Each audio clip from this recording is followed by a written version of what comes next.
Good evening dear students.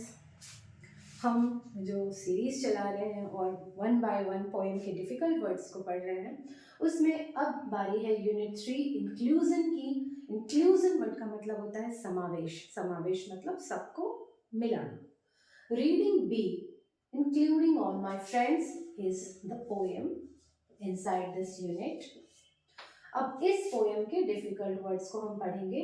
जो difficult words already आपके book में मीनिंग इन कॉन्टेक्स्ट के थ्रू दिए हुए हैं, उनके अलावा कुछ और वर्ड्स मैंने पोएम के अंदर से लिए हैं, ताकि एक बार इनको भी डिस्कस कर ले। अगर यहाँ से कुछ क्वेश्चन आ जाए तो हम उसको भी आराम से सॉल्व कर पाए। तो सबसे पहला वर्ड है इंक्लूडिंग। इंक्लूडिंग का मतलब होता है मिलाकर, ठीक है। जैसे the price of this set is 1200 including this cap. मतलब आपने कोई सेट लिया कपड़े का, उसका पूरा का पूरा दाम जो है वो 1200 है, और जिसमें कैप भी इंक्लूडेड है, मिला हुआ है, ठीक है। और इंक्लूडिंग है क्या, ये प्रेपोजिशन, प्रीपोजिशन की तरह यूज होता है। ये वर्ब की तरह अगर हम यूज करें तो इसका वर्ब हो जाएगा टू इंक्लूड। जैसे include me, please include me in your team, ठीक है, मुझे भी मिला लो। उसके बाद वर्ड है होल डे थ्रू। ये एक फ्रेज है। फ्रेज आप जानते होंगे, किसी भी ग्रुप ऑफ वर्ड्स को हम फ्रेज बोल सकते हैं। ग्रुप ऑफ वर्ड्स,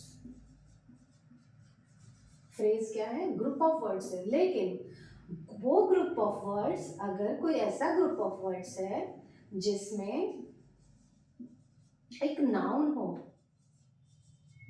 एक नाउन हो और एक वर्ब हो, तो वैसा अगर कोई ग्रुप ऑफ वर्ड्स हमें मिल जाता है तो वो क्लाउज हो जाता है। बहुत सुने होंगे क्लाउज क्या है भाई। तो क्लाउज क्या है, पार्ट ऑफ द सेंटेंस है जिसमें एटलीस्ट एक नाउन होना चाहिए और एक वर्ब होना चाहिए, ठीक है। बट फ्रेज का ऐसा कोई कंडीशन नहीं है। Phrase is just group of words, okay. तो होल डे थ्रू एक फ्रेज है, ग्रुप ऑफ वर्ड्स है, जिसका मतलब है दिन भर। दिन भर आप सुबह उठ करके और सुबह से रात तक आप क्या कर रहे हो, वो है होल डे थ्रू, दिन भर। इसको उसका इसके लिए कुछ और भी यूज कर सकते हैं, जैसे all day, through out the day. इसको ऐसे पलट दें, ठीक है। अब देखिए बॉदर। बॉदर मीन्स होता है परेशान करना। बॉदर क्या है, वर्ब है। और ये फ्रेज क्या काम करता है, किसका काम करता है, ये फ्रेज काम करता है एक एडवर्ब का, जो हमें टाइमिंग बता रहा है, adverb phrase. Now bother, bother is verb. Bother मतलब परेशान करना, किसी को तंग करना, ठीक है। साइट, इसके लिए हम लोग कैसे यूज कर सकते हैं, डोंट बॉदर मी बोलते हैं हम। बॉदर अगर कंटिन्यूस बनाए तो बॉदरिंग। साइट, साइट मतलब होता है नजर, हमारी नजर जहां तक आप देख पा रहे हो वो होता है साइट। साइट के लिए बड़ा अच्छा फ्रेज यूज होता है at first sight. At first sight में मुझे ये समझ में आ गया कि वो बच्चा बहुत ब्राइट है ना, ऐसे टीचर यूज करते हैं। फिर लव एट फर्स्ट साइट भी होता है। तो साइट क्या है, नजर। अगर आपको कोई एरिया आपको दिख रहा है, तो जैसे आप बोल सकते हो कि फ्रांस में गया था, वहाँ की साइट बहुत सुंदर है, तो वहाँ का जो नज़ारा है, नज़ारा के रूप में भी यूज कर सकते हो, बहुत ही सुंदर है। This is sight. And what is this, this is a noun. Now breathe, breathe is a verb here, verb. और ब्रीथ का जो नाउन होता है वो होता है ब्रेथ, सांस। सांस जो है वो नाउन है, एंड ब्रीथ जो है वो वर्ब है। ब्रीथ कैसे फॉर्म कैसे चलता है, breathe, breathed, breathed, okay. Breathing, breathing not breathing, breathing and breathes, ये verb V1 V2 V3 V4 V5 मैंने आपको बताया। Now mean, what is mean. Mean मतलब आप बैड के सेंस में ले सकते हो। मीन गाइस मतलब बुरे बच्चे, बुरे लड़के या बुरे लड़कियां जो भी है। तो मीन गाइस, जैसा कि वहाँ यूज हुआ था कॉन्टेक्स्ट में, मीन गाइस कौन है, बुरे लड़के या बुरी लड़कियां जो आपको परेशान करते हैं, तंग करते हैं।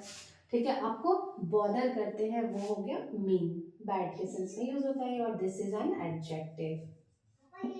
ओके, ये तो हमारे हो गए वर्ड्स जो पोएम के अंदर से थे।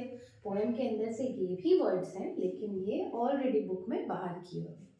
तो मीनिंग्स इन कॉन्टेक्स्ट में हम सबसे पहले देखते हैं बैकयार्ड। बैकयार्ड वर्ड आप बहुत इजी वर्ड है। बैकयार्ड आपके घर के पीछे का जो हिस्सा, खाली हिस्सा है, जहाँ पर आप खेलते हो कूदते हो, वो घर के आगे का हिस्सा भी हो सकता है, जो कि बहुत सारे घर ऐसे होते हैं जिसके घर में के आगे आंगन होता है, लेकिन किसी के घर के बीच में आंगन होता है और किसी के घर के पीछे भी आंगन होता है। तो बैकयार्ड वो हिस्सा है जो घर के बैक में है, बैक ऑफ अ हाउस, खेलने कूदने के लिए या प्लांटेशन करते हैं, ठीक, बहुत सारा। अब देखिए गाइस, गाइस वर्ड आजकल बहुत यूज होता है, चलो गाइस वहाँ चलते हैं, चलो गाइस ये करते हैं। तो गाइस क्या है? Word use to address a group of boys और गर्ल्स। लड़के या लड़कियों के झुंड को हम एड्रेस करने के लिए, ग्रुप को एड्रेस करने के लिए गाइस का प्रयोग करते हैं, ठीक है, क्योंकि ऐसा है गाइस, इसीलिए यहाँ पे बॉयज एंड गर्ल्स लिखा हुआ है। Now special tube, what is this? Backyard is also noun. Okay, guys is also noun. क्या है ये वर्ड? किसके लिए एड्रेस हो रहा है? ग्रुप ऑफ बॉयज है, नाम है वो ग्रुप का, लड़के या लड़कियों के लिए, किसी के लिए भी कॉमनली यूज कर सकते हैं। Now special tube, this is also a noun. क्या है भाई ट्यूब? कौन सा स्पेशल ट्यूब? ये स्पेशल ट्यूब है apparatus used by people who have problem in breathing। देखो ब्रीदिंग, नॉट ब्रीथिंग, ब्रीदिंग। तो एक ऐसा apparatus, एक ऐसा यंत्र जो कि लोगों के द्वारा प्रयोग में लाया जाता है जब उनको सांस लेने में दिक्कत होती है, उसको हम इनहेलर भी बोलते हैं, ठीक है। आपको इनहेलर्स जो होते हैं इनहेल करने में हेल्प करते हैं।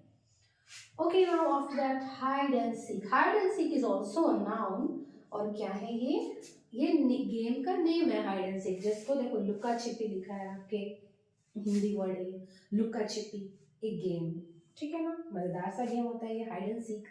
Okay, now skin deep. Skin deep, skin deep को कभी भी डीप स्किन मत समझिएगा, ठीक है। डीप स्किन बोल रही है, इसका मतलब कि गहरी त्वचा, बट यहाँ स्किन डीप है and this is an adjective. तो इसका मतलब क्या है? नॉट वेरी डीप, ज्यादा गहरा नहीं। ये स्किन है, स्किन कितनी पतली होती है? स्किन डीप, बस इतनी इतनी पतली कि वो बस स्किन तक हो, ठीक है। तो नॉट वेरी डीप, सुपरफिशियल जिसको हम बोल सकते हैं, ऊपर ऊपर तक, कि आपने किसी को देखा 1-2 मिनट के लिए और आपने तुरंत जज कर लिया उसे, अरे ये तो ऐसे, बस आप जज कर लेते हो। तो आप जो उसको देखते हो वो सुपरफिशियल देखते हो, आप देखते हो स्किन डीप।